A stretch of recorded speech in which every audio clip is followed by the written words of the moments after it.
A paz do Senhor Jesus. Chegamos hoje à lição de número 11, o reinado de Ezequias. Nós vamos aprender qual foi a reforma que Ezequias fez em Judá.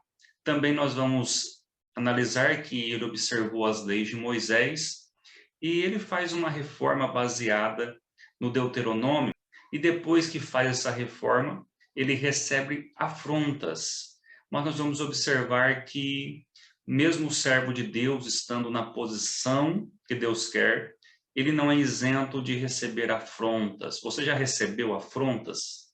Mesmo estando bem diante de Deus, diante das circunstâncias, nós não estamos isentos disso.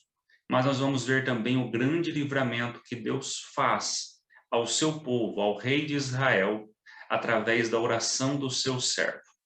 Se você está aqui pela primeira vez, eu sou Edivan Campos, congrego aqui na Assembleia de Deus do Belém, Ministério de Viradouro, aqui com o pastor presidente, o pastor Edmilson Câmara. E hoje nós estamos aqui tecendo um comentário acerca das lições bíblicas CPAD. Se você ainda não se inscreveu no canal, se inscreva para receber os nossos vídeos. Aqui embaixo vai ter alguns links importantes também para você receber os nossos slides.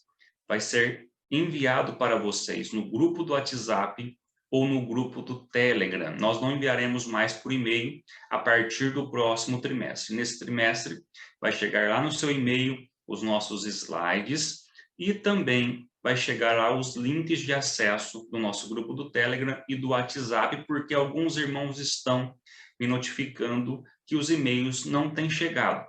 Então, sendo assim, nós vamos por uma parte bem prática. Será enviado no Telegram e no WhatsApp. E eu quero louvar a Deus hoje, juntamente com você. Eu quero agradecer as suas orações, porque nós passamos aqui 10, 12 dias com Covid. Nós ficamos sem gravar algumas aulas, até tentei, mas não consegui. Mas hoje, graças a Deus, o Senhor nos deu grande vitória e vencemos o Covid. Aqui em casa, eu e a minha esposa, nós pegamos aí o Covid, ou ficamos com o Covid, melhor dizendo, ninguém quer pegar isso, mas fomos acometidos dessa enfermidade. E eu recebi e-mails, recebi mensagens no Telegram, mensagens no WhatsApp, recebi a oração de muitos irmãos, por que não dizer de irmãs que levaram em oração ao círculo de oração as nossas vidas. E eu quero aqui, nesses minutos aqui, nesses segundos, externar a minha alegria e a minha gratidão por todos vocês, pelo carinho, pelo companheirismo, pela dedicação que vocês têm à escola e preocupação porque não postamos. Precisamos estar esse tempo em repouso, ficamos mal, mas toda a glória, toda a honra ao nosso Deus que conhece todas as coisas. Vamos então à lição de número 11, que por certeza está maravilhosa. A lição de número 11, então, ela tem o seguinte tema: o reinado de Ezequias. O nosso texto áureo está no segundo livro dos Reis, capítulo 18, verso 5, que diz assim: no Senhor, Deus de Israel, confiou, de maneira que depois dele não houve seu semelhante entre todos os reis de Judá, nem entre os que foram antes dele. Temos aqui uma colocação proverbial do nosso escritor, que realmente ele analisa o passo a passo da vida de Ezequias. E ele diz que não há um rei igual a ele que realmente praticou o bem, que confiou agora no Deus verdadeiro de Israel, lembrando que também é citado isso ao rei Josias. Então é uma expressão proverbial. A verdade prática diz assim: Deus sempre ouve e guarda os sinceros de coração, que o obedecem e procuram agradá-lo. Nós vamos aqui à leitura bíblica em classe. Na primeira parte, nós vamos ver o começo do reinado de Ezequias, no capítulo 18, verso 1 e 3, verso 13, 28 e 29 do segundo livro dos Reis. E depois nós vamos observar aqui a afronta, as palavras de Senaqueribe, que veio para afrontar Ezequias, mas também afronta o Deus vivo. Nós iremos explicar isso no decorrer da lição. E Isaías é usado como profeta de Deus para acalmar Ezequias e mostrar para ele que Deus iria agir. Aqui nós temos, então, no comentário da leitura, a seguinte expressão: com a destruição do reino de Israel no norte e o reinado desastroso de Acaz no sul, a influência síria na Palestina estava no auge. Apesar disso, o jovem rei Ezequias iniciou a ousada tarefa de reformar a religião de Judá e libertá-la do poder assírio. Ele destruiu todos os santuários idólatras locais, algo que nenhum rei de Israel, desde Davi, tinha sido capaz de fazer. E por isso o escritor dos reis o considerava o maior rei de Judá. Só para nos localizarmos, agora nós estamos falando do Reino Sul. A Síria, ela cresceu em forças de guerra, forças bélicas, e ela era o auge dos países ali de guerra que estavam naquela época. E nós temos que lembrar que o lado norte, ele foi tomado pela Síria. A Síria fazia miscigenação de povos. Quando tomava um lugar, ela separava os povos em vários lugares ou em várias nações. Sendo assim, trazia para dentro dos lugares os seus deuses, porque naquela época a guerra que era ganha se considerava aquele mérito ao seu Deus. Então, quando alguém ganhava uma guerra, tomava o território, implantava a sua religião ali dentro. E isso acontece também no Reino Norte. Nós vamos observar que o Reino Norte ele dura aproximadamente 200 anos, e ao contrário do Reino Sul, que dura aproximadamente 400 anos. A diferença é que o Reino Sul, depois ele é tomado, nós vamos estudar à frente, na Babilônia, onde poderia ter a cultura da época e poderia adorar os seus deuses ali dentro.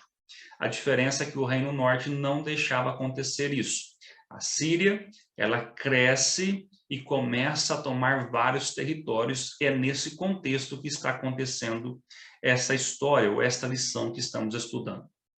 Nosso ponto central da lição diz assim: somos honrados pelo Senhor sempre que permanecemos fiéis e temente a Ele.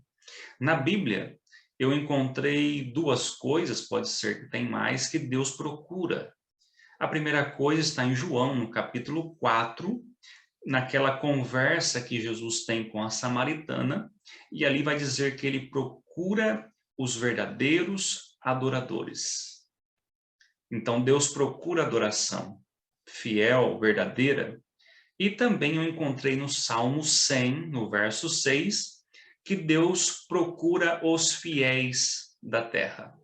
Então, Deus procura homens e mulheres fiéis e tementes a Ele, e Deus encontra Ezequias.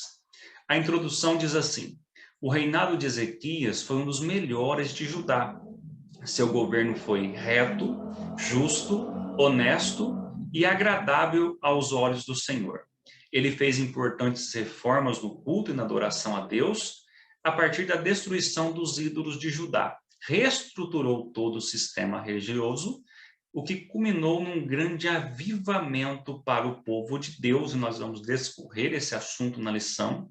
A reforma que Ezequias faz traz um grande avivamento, mas o verdadeiro objetivo dessa lição é asseverar que o Senhor ouve a oração dos que o temem. Por que que o objetivo da lição é esse? Porque nós vamos ver agora, em meio a tantos reis ruins que aparecem, um rei diferente. Um rei que serve a Deus, que vai reformar ali toda a adoração, nós vamos decorrer isso, mas ele é afrontado. Mas o nosso ponto central vai asseverar que o Senhor ouve a oração dos que o temem. Então, independente da situação que você está passando, creia. Independente das afrontas que você está passando, creia que há um Deus verdadeiro, um Deus que servimos, que escuta as nossas orações e inverte todo o quadro da história.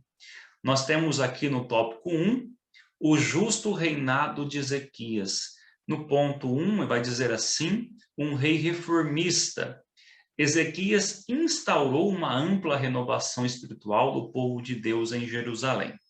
Ele reuniu sacerdotes e levitas e lhe propôs uma nova aliança com Deus. E aqui tem alguns pontos que nós vamos trabalhar agora no decorrer da lição. Ele mandou destruir os altares pagãos, reabrir as portas do templo, restabelecer as ofertas e sacrifícios, restituir os ofícios sacerdotais e celebrar a Páscoa. Isso é uma mudança que vai acontecer e isso fala diretamente, olha que interessante, com a situação que estava acontecendo. Por que ele manda destruir os altares pagãos? Porque a adoração do povo de Deus estava voltado a outros deuses. A mesma sentença que veio ao Reino Norte, com certeza iria alcançar o Reino Sul.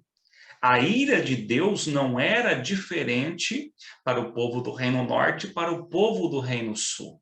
E havia vários altares ali, principalmente o do pai do rei Ezequias, como nós já vimos aqui o nome dele. Ele provavelmente servia os outros deuses e trouxe esses deuses para dentro de Israel. Então, quando Ezequias chega, ele percebe que ali tem vários deuses e ele vai mandar destruir esses deuses, reabrir as portas do templo. Então, se o templo está com as portas fechadas, não tem altar do sacrifício, não tem a pia, não tem a mesa dos pães, não tem o candelabro, não tem o altar do incenso e não tem a presença no Santo dos Santos.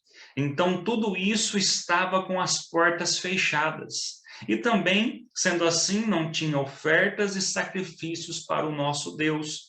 E também os ofícios sacerdotais tinham sido deixados de lado, porque se o templo estava fechado, não tinha ofícios sacerdotais. Sacerdotes e levitas estavam distantes das suas funções.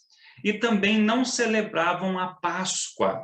A Páscoa, ela serve para uma lembrança de onde o povo saiu do Egito e onde o povo chegou, ou seja, principalmente da onde foi a origem que Deus tirou. E quando nós esquecemos a origem do que éramos, onde estávamos, nós paramos de lembrar do grande livramento e salvação que Deus nos deu. Então, o rei Ezequias, ele vai mudar essa situação. Lembrando que nós tínhamos o profeta, que era a boca de Deus para o povo, o sacerdote, que apresentava o povo diante de Deus, e o rei, que governava o povo, que estava na liderança do povo. Então, o rei Ezequias, no seu governo agora, ele vai entender que é necessário algumas mudanças e algumas reformas. A despeito de tudo isso, o que mais se destaca nas atitudes de Ezequias é que ele se chegou ao Senhor, não se apartou de após ele e guardou os mandamentos que o Senhor tinha dado a Moisés. Assim, o rei Ezequias tinha um coração disposto a fazer a vontade de Deus no reino de Judá. Então, Ezequias, ele não cria um modelo. Ezequias não faz algo da mente dele. Ezequias, ele pega os mandamentos que o Senhor Deus tinha dado a Moisés, como eu disse, é um modelo aqui do Deuteronômio, na repetição das leis. Ele observa o que Deus tinha falado a Moisés e ele pratica tudo aquilo. Já existia um modelo que ele deveria fazer através da palavra. Nós não podemos querer um avivamento com os nossos próprios pensamentos. Nós temos um modelo que é a palavra de Deus, e quando nós somos instruídos nós criamos um grande avivamento através dela, através de uma pessoa, uma casa, um bairro, uma cidade, uma nação, pode ser mudada quando ele aplica simplesmente o que está na palavra do Senhor. E Ezequias tinha um coração quebrantado, porque mesmo sendo rei, ele não dita as regras, ele não faz o que está na sua cabeça, não. Ele tem um coração quebrantado para fazer segundo a vontade do Senhor, e por isso foi um reformista. No ponto 2 do capítulo 1 diz assim: a purificação dos lugares sagrados.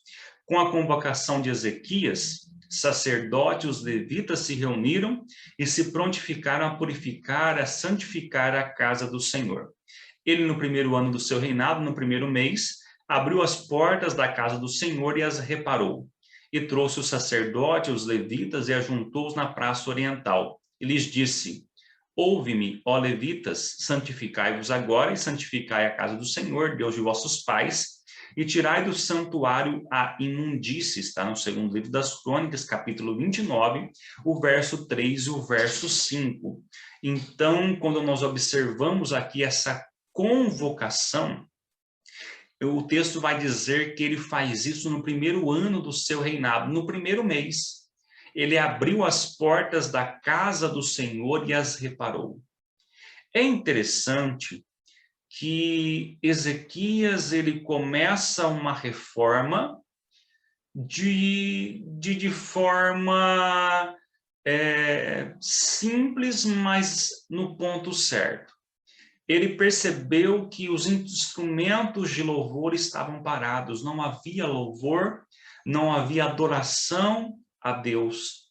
Ele percebeu que não havia holocausto, não havia sacrifícios, ofertas a Deus, e ele logo no primeiro mês, ele já vai abrir as portas do templo, ele vai reparar a casa de Deus. E ele diz que era necessário santificação e tirar toda a imundícia do santuário.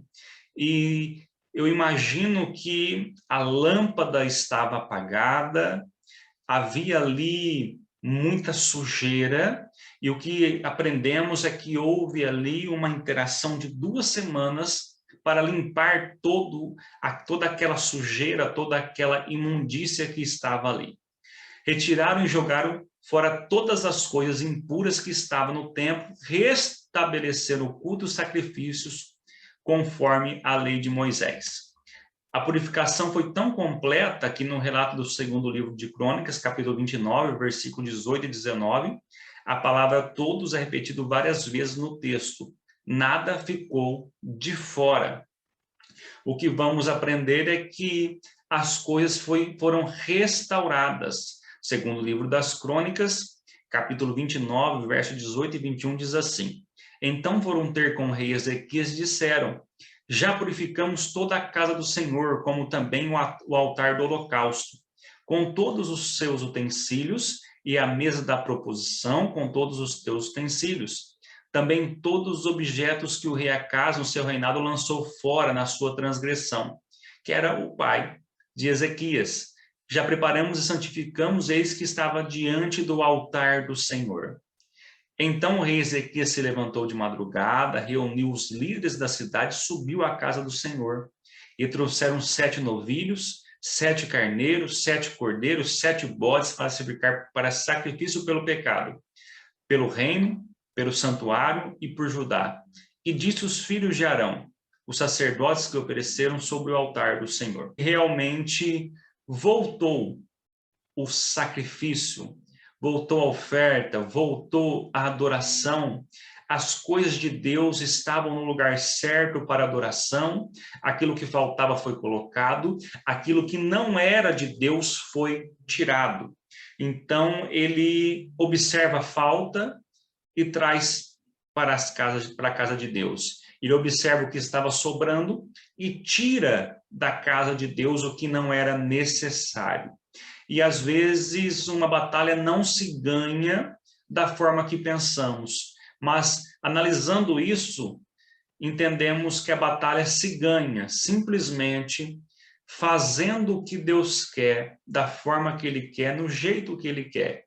E agora ele começa a tirar todas as coisas, a imundícia, fazer uma limpeza na casa de Deus, e as coisas agora começam a tomar uma outra forma. Aqui no ponto 3 nós vamos ver a adoração nacional. A fim de restabelecer o culto a Deus, Ezequias convocou os maiorais da cidade para estarem na casa do Senhor. Então o rei Ezequias se levantou de madrugada e reuniu os líderes da cidade e subiu à casa do Senhor. A adoração foi tomada de uma forma tal que houve uma convocação nacional para adoração. E Ezequias, então, ele vai começar pelos líderes essa mudança. A mudança precisa começar pela liderança. Uma liderança que não adora Deus, uma liderança que não tem compromisso com Deus, é uma liderança falha. Ezequias, depois que ele abre as portas do templo, faz uma limpeza no templo, ele convoca os líderes para uma mudança de postura. E a partir do momento que os líderes têm uma mudança de postura, certamente todo o povo se inspirará e também mudará a sua conduta. Foi nesse momento de muita comoção que o rei e seus assessores, no caso, segundo o livro das Crônicas, 29, 28 e 29, e toda a congregação se prostrou, entoava o canto, e as trombetas eram tocadas. Tudo isto até o holocausto se acabar. E acabando de oferecer, o rei e todos quantos com ele se achavam, se prostravam e adoravam. É um momento maravilhoso, porque quando se ofereceu o holocausto, foi reativado, a congregação se prostrou e começaram a entoar um cântico. Barulhos de trombetas começaram a soar. E eles se prostravam e adoravam o Deus de Israel. Um coração quebrantado, alegre, agora estava em adoração ao Deus verdadeiro. Que cenário maravilhoso, uma nação inteira se prostrando e adorando aquele que é digno de toda honra, glória e louvor. Houve um grande avivamento. Além de toda a reforma, Ezequias também mandou celebrar a festa da Páscoa, que há muito tempo ali não se fazia. Todos foram convidados a participar, inclusive as tribos do norte. Houve um grande ajuntamento de pessoas em Jerusalém. Depois Ezequias, aos sacerdotes levitas, oraram pela cura e santificação do povo. Segundo o livro das Crônicas, capítulo 30, o verso 27 diz assim: Então os sacerdotes e os levitas se levantaram e abençoaram o povo, e a sua voz foi ouvida, porque a sua oração chegou até a santa habitação de Deus, até os céus. Então, nós aprendemos que o Senhor livra, no nosso ponto central, que ele honra aqueles que são fiéis, mas também no objetivo geral, asseverá que ele ouve as orações do que o teme. Não era na hora da afronta que simplesmente Deus ouviu a oração, a primeira oração de Ezequias, não. Ezequias, ele tinha uma oração contínua, ele começa aqui a fazer algo especial. Portanto, nós vamos observar aqui que ele vai celebrar a festa da Páscoa. Ele vai fazer o povo lembrar do verdadeiro sentido da Páscoa, de onde o povo saiu, lá do Egito, onde estava sendo escravizado. Eles saem de lá com a grande mão do Senhor que os resgatou daquele lugar. Então, um grande avivamento, ele não é dado a pessoas que se esquecem de onde saíram, da origem de onde saíram. Você pode pensar um pouquinho de onde você saiu, quem você era, aqueles que estavam ao seu redor e onde você está hoje. A restauração veio na sua casa, na sua vida, veio nos seus, e A partir do momento que nós nos esquecemos de onde Deus nos tirou, nós temos um grande problema. E agora eles estavam adorando, eles estavam buscando, houve um grande avivamento, e agora eles se lembravam através da Páscoa, da forte mão de Deus que os tirou do Egito. Bom, nós temos então a convocação do rei Ezequias, que ocasionou um dos maiores avivamentos do Antigo Testamento. Deus ainda levanta líderes para promover verdadeiras reformas espirituais. Eu creio piamente que um pastor, ele pode sim trazer um grande avivamento, um evangelista, um presbítero, um professor de escola dominical, ele pode trazer um avivamento através da palavra de Deus e dos seus conselhos. É muito importante que Deus levante, como sempre levantou, pessoas no agir da história para um grande avivamento. E tomara que seja você que está comigo aqui nessa aula. Nós temos então no ponto 2, Senaqueribe invade Judá. As ameaças de Senaqueribe. O Império Assírio estava em franco crescimento.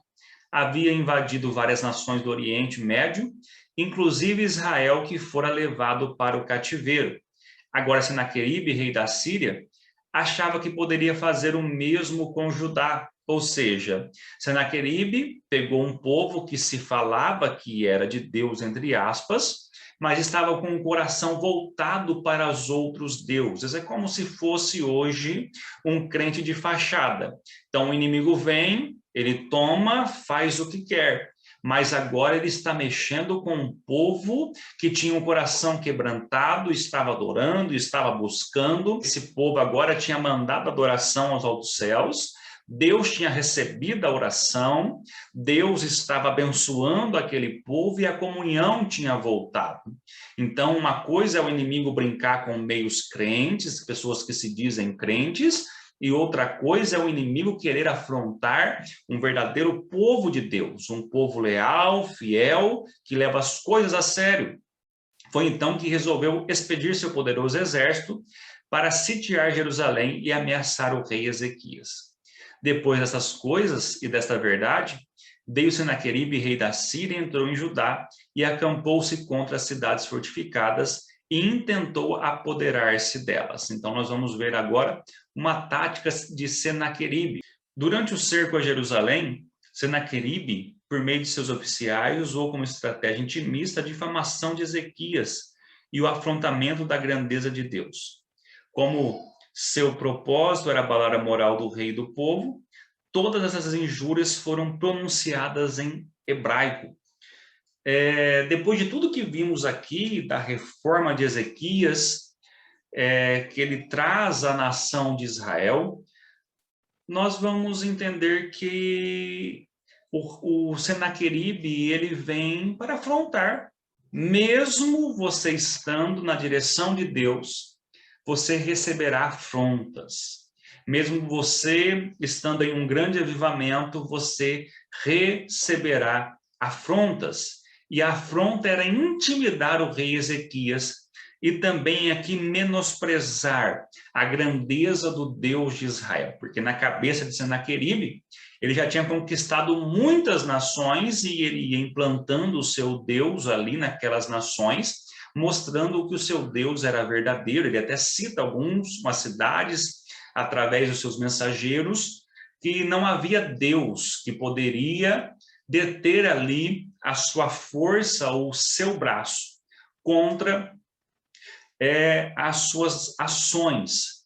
E agora nós vamos observar que essas palavras de injúrias, elas foram pronunciadas diretamente em hebraico para pôr um medo no povo. E o medo traz paralisação, o medo ele traz consequências psicológicas, e agora isso é apresentado, é manifestado ao reino de Ezequias, que estava num grande avivamento.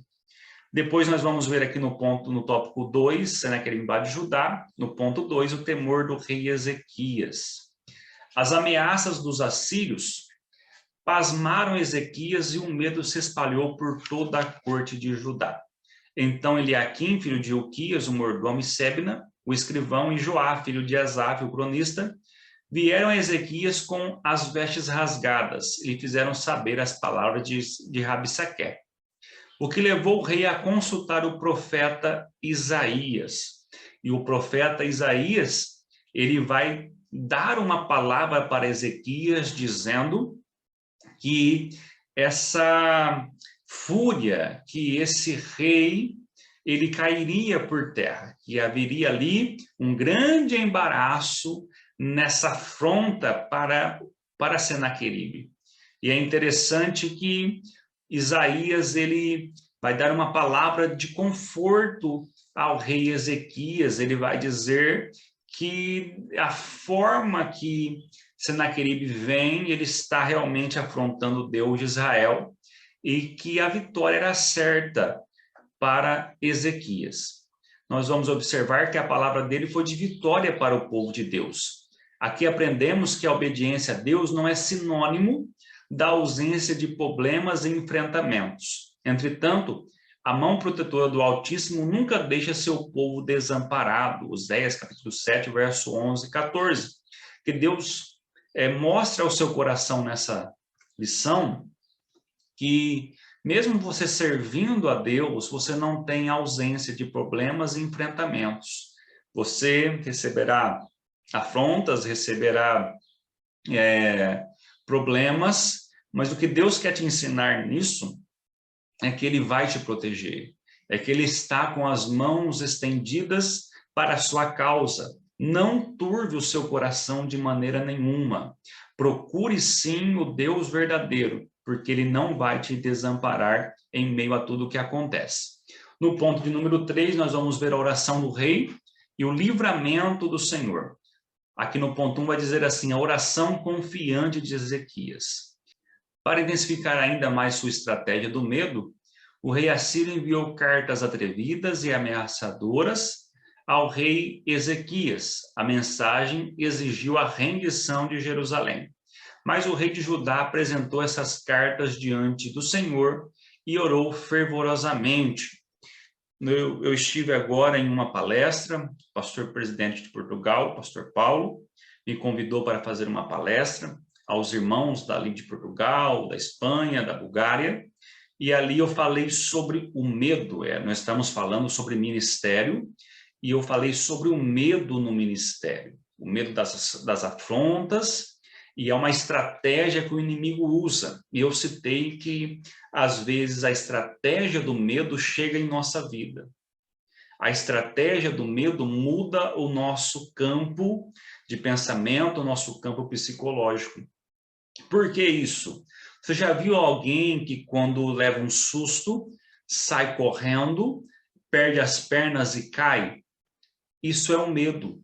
O medo traz paralisação.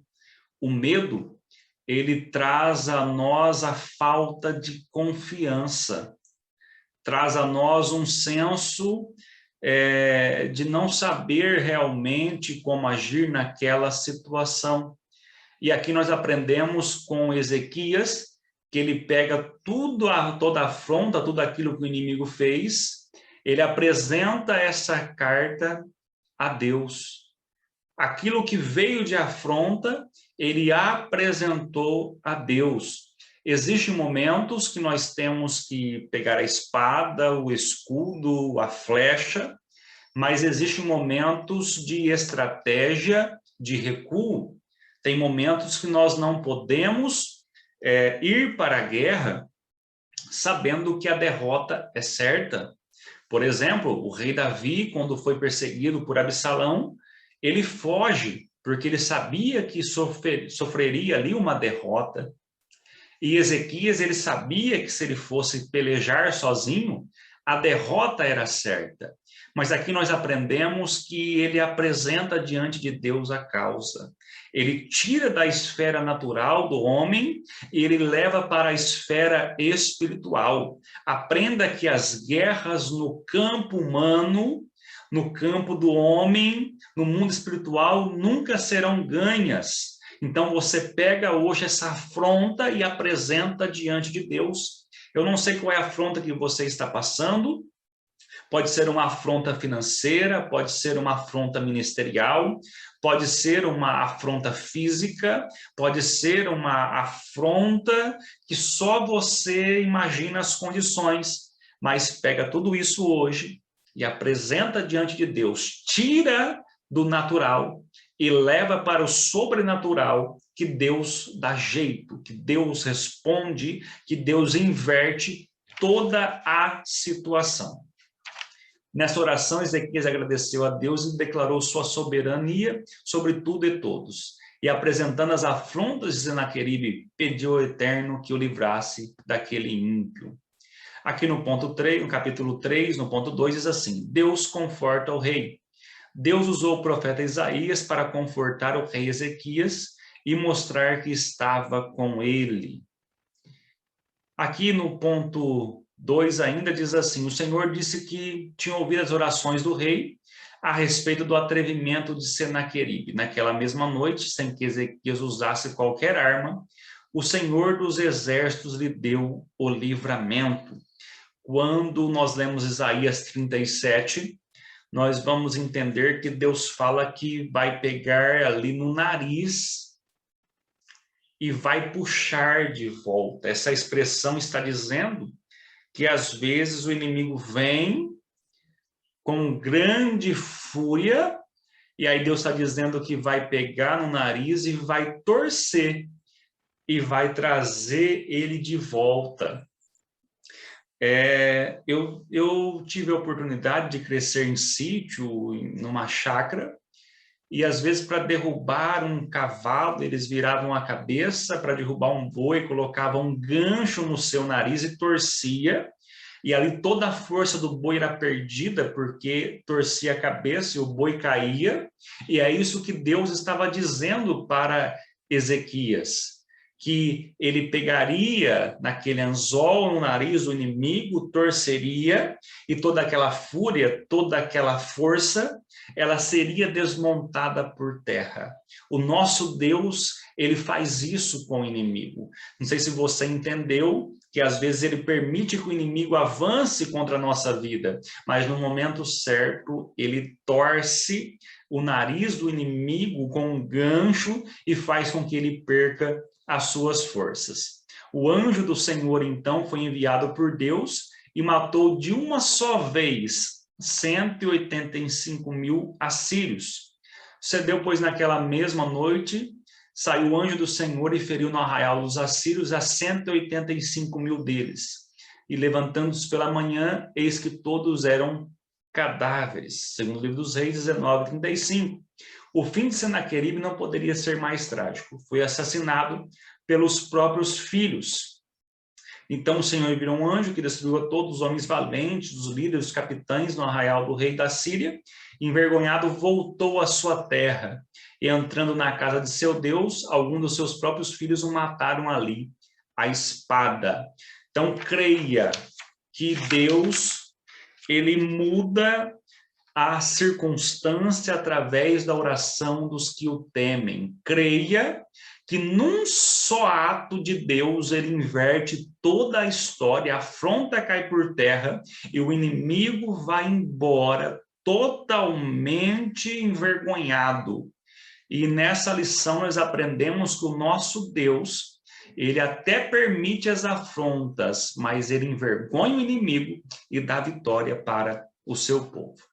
A conclusão diz assim: a lição que aprendemos nessa história é que ninguém pode afrontar e zombar do Todo-Poderoso e ficar impune. O reinado de Ezequias foi muito diferente da maioria dos reis de Judá, pois ele foi temente ao Senhor, confiou nele nos momentos mais difíceis de seu reinado. Ezequias nos deixou uma grande lição. Deus sempre ouve sinceros de coração que confia nele, mesmo diante do medo e da insegurança. Que Deus abençoe grandemente a sua vida. Foi uma honra estar com você até aqui. Deus abençoe.